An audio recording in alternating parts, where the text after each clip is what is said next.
sentent que le vent est en train de tourner. Tous les coups sont permis. Ils utiliseront tout ce qui est possible pour pouvoir vendre.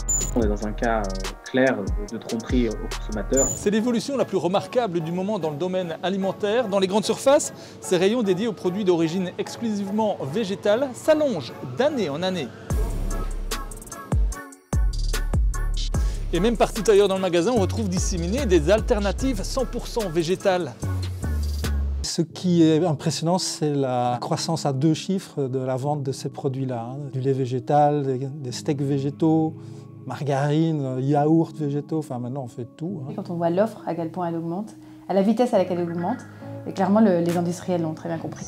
En 2021, végétaliens, végétariens, flexitariens représenteraient près de 30% de la population belge. Oui, et les derniers chiffres disent aussi qu'un Belge sur 2 voudrait diminuer sa consommation de viande. Urgence climatique, bien-être animal, santé, les raisons qui poussent le consommateur à délaisser les produits d'origine animale sont nombreuses. Personnellement, je considère que l'élevage, c'est une technologie qui est devenue obsolète parce que une autre technologie est en train de la remplacer.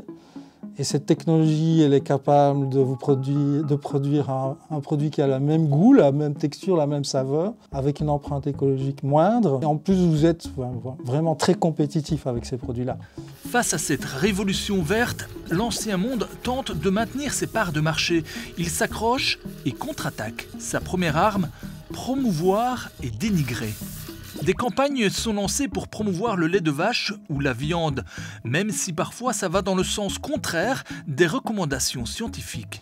La charcuterie, elle a été classée dans la catégorie des cancérigènes avérés à côté de l'amiante et du tabac, il y a 5 ans par l'OMS. Les grosses industries vont essayer de diaboliser tout ce qui est lié au véganisme en disant qu'il faut faire très attention, que c'est très dangereux, que ça peut amener des carences, que c'est pas forcément mieux pour l'environnement. Ce qui est très clair, c'est clairement mieux pour l'environnement. Autre type de contre-attaque, rendre un produit plus végétal qu'il ne l'est.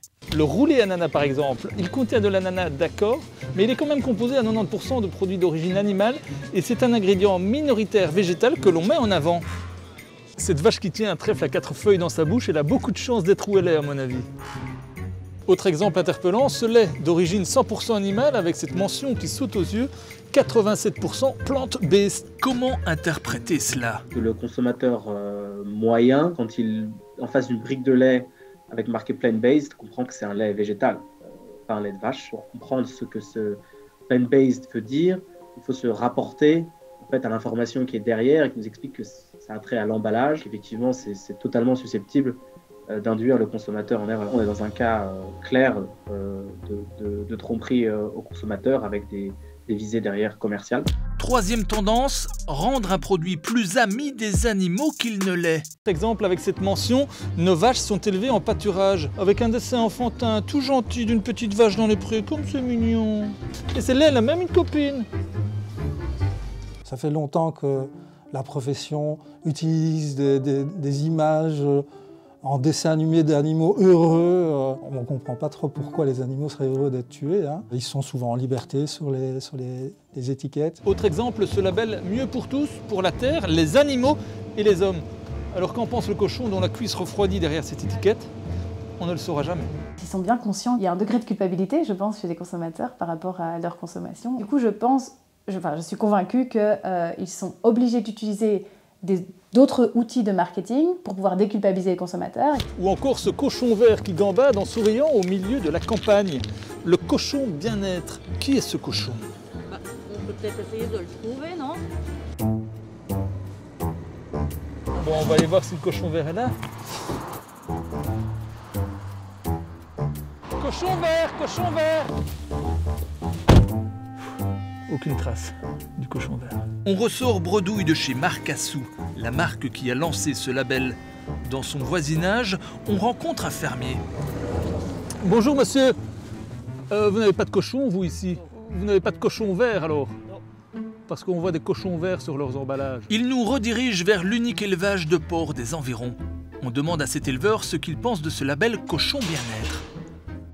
L'image est déjà un peu trompeuse parce qu'on voit le cochon qui bondit dans la nature. Et je doute que ce soit vraiment le cas, réellement. On ment par l'image. et où je m'aperçois quand même que par rapport à ce que nous on fait ici en bio, où eux mettent 3 cochons, moi j'en mets 1. Voilà, ici les cochons, ils ont de la paille, ils ont du foin pour s'amuser. En effet, le bio fait mieux, mais le label Cochon Bien-être marque quand même une avancée en termes de bien-être animal. Un peu plus d'espace, pas d'antibiotiques, pas de castration.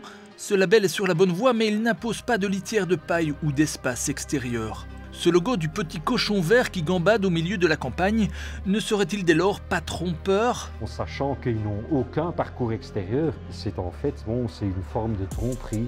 Et le terme bien-être serait lui aussi abusif. On ne peut pas parler d'élevage bien-être évidemment. S'ils ont un accès à l'extérieur et qu'ils peuvent effectuer et exprimer leur comportement naturel, là on peut parler de bien-être.